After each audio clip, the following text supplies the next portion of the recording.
Olá! Então, curtiu os vídeos que vieram antes desse? Esse é o vídeo número 6. A gente fez uma live chamada A Flor da Pele na Pandemia. Então, se você não assistiu os vídeos anteriores, eu aconselho. Nesse vídeo especificamente, eu e a doutora Priscila Campelo, dermatologista, vamos falando da imunidade da pele, né? Sobre melasma e botox. Pois é, como é que ficou isso na pandemia? Como é que ficou a sua pele com relação a isso? Já ouviu falar nessas coisas? Já usou um botox? Tem alguém na família? Ou você tem melasma? Ou já teve? Conta pra gente aqui nos comentários, dê o seu like, compartilhe, inscreva-se no meu canal e depois parte pro 7º vídeo. Valeu? Aproveita!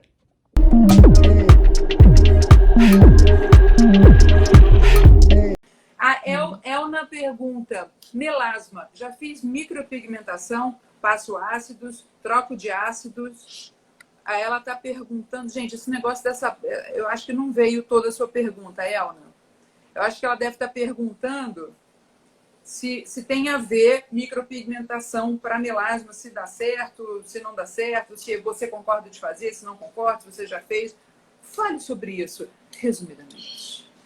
Tá, de uma forma mais sucinta, hoje em dia a gente ainda não sabe a causa real do melasma. Não existe cura ainda para o melasma, mas existe controle. Uma das coisas mais importantes, uso do protetor solar. Micropigmentação, não concordo. Eu acho que é o uso do protetor solar associado a clareadores, associado a um tratamento individualizado, volto a repetir do tratamento individualizado. Pele não é receita de bolo, melasma muito menos.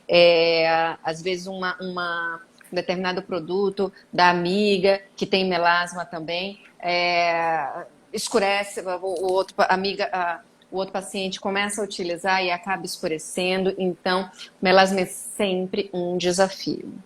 E tem que ser sempre um tratamento no consultório, associado ao tratamento em casa e muito protetor solar. Se eu puder dar uma dica para essa seguidora usar protetor solar, reaplicar a cada 2 horas. Como eu te falei, eu não sou xiita com essa questão do sol, mas uma das poucas situações que eu falo, usa e reaplica protetor solar a cada 2 horas no melasma. E aí, vamos fazer uma última pergunta aqui, que ela fala e a gente já parte porque já tem a ver. Glabela muito marcado, botox não fica bom, mas não some, o que fazer? Tá, esse também esse é um desafio em termos de tratamento.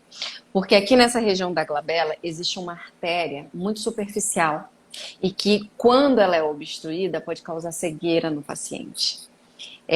Tem que ter cuidado. Eu faço assim para fazer qual seria a primeira coisa que a gente faz? Botox. Não sumiu, a indicação é preenchimento, mas com muito cuidado. Até os médicos mais experientes, ou talvez quanto mais experiente seja, mais respeito por essa área vai ter, porque a gente não pode trocar um problema estético por um problema muito sério. Então, muito cuidado. Então, se você procurar seu dermatologista e o seu dermatologista falar assim, não vamos colocar mais nada além do botox, ele sabe o que ele está falando. E vamos colocar botox. Então, existia um tempo que falava de graça, nem injeção na testa. E aí, essa frase caiu. Porque hoje a gente paga para ter injeção na testa e onde mais? Porque não é só na testa, né? Ama. Que a gente tem que fazer e a gente paga e ama, porque realmente impede de vincar, de marcar com mais profundidade. Gente, é um negócio que, né, é incrível, né? Essa é a minha pergunta. Quando a toxina vem lá no potinho, lá no conjuntinho dela lá e tudo, ela pode ser diluída por causa de alguma parte que não precise de tanto extrato de toxina botulínica ou não? Ou ela tem que ser aplicada como ela chega?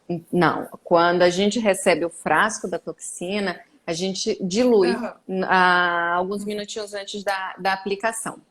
Na verdade, a gente não precisa rediluir. A gente vai utilizar uma técnica onde vai espaçar mais os pontos ou colocar uma quantidade menor do que nós chamamos de unidade de toxina botulínica. E aí, então, isso vai dependendo de acordo com a necessidade do paciente. Tem pacientes que nessa região da glabela, que é aqui entre as sobrancelhas, precisa de uma quantidade de unidades maior do que de outros. Tem outros pacientes que precisam mais aqui nessa região ao redor dos olhos. Tem pacientes que tem aqui assim, ó, que a gente chama de bunny lines, ou quando eu falo assim, faz um cheirinho ruim.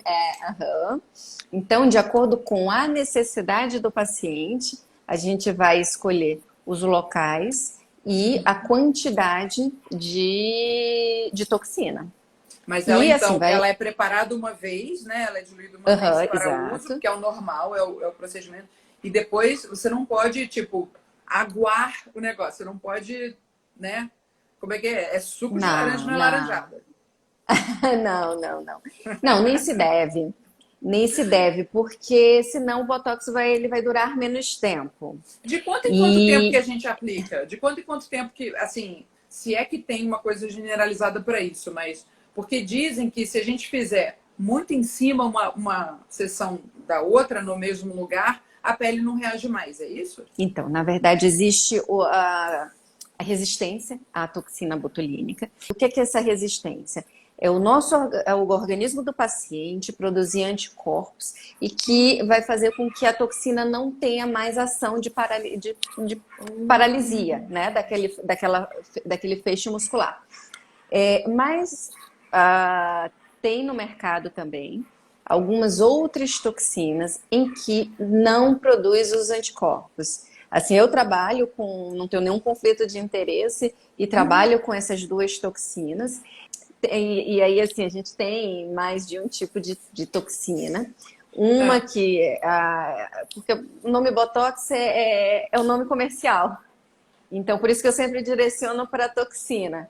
Então, tem o mais antigo, o pioneiro, que é o Botox, e tem também os outros que eu acabo utilizando ou para os pacientes que têm resistência e também para aquilo que a gente tinha conversado, ou Botox de atriz, porque ou para pacientes que preferem colocar uma quantidade menor, que acaba durando menos tempo e a gente não entra naquele prazo para produzir os anticorpos.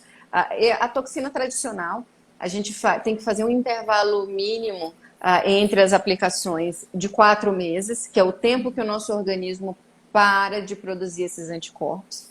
Quando não se abre, ou quando não se respeita esse intervalo, a gente abre margem para que se crie essa resistência e aí sim faz com que o Botox, a toxina botulínica pare de fazer efeito. Então eu já fiz as contas aqui. Desculpa, já fiz as... Gente, já fiz as contas.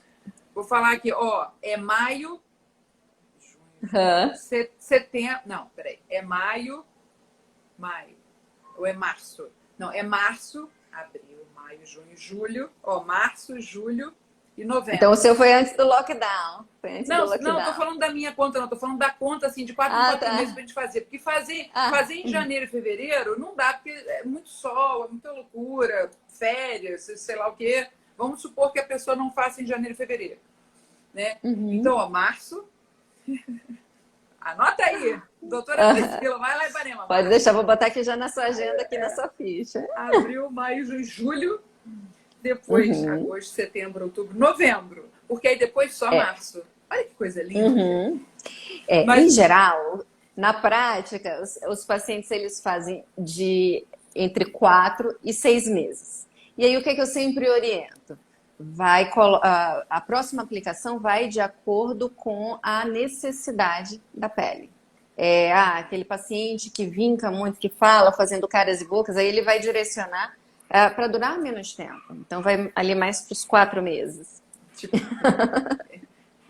e aqueles pacientes que tem que até consegue controlar um pouco mais as expressões, ou que é próprio, né, da pessoa e que não da fala, personalidade da pessoa.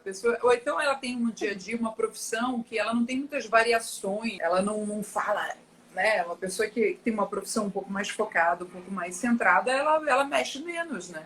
A atriz, ela é exato. a atriz. Gente, a atriz, há muito tempo, quando eu era criança, eu tinha lido que o ator, a atriz, é o primeiro rosto que envelhece, porque a gente usa muito, principalmente os de teatro, que a gente usa muito a emoção e as feições, elas vêm.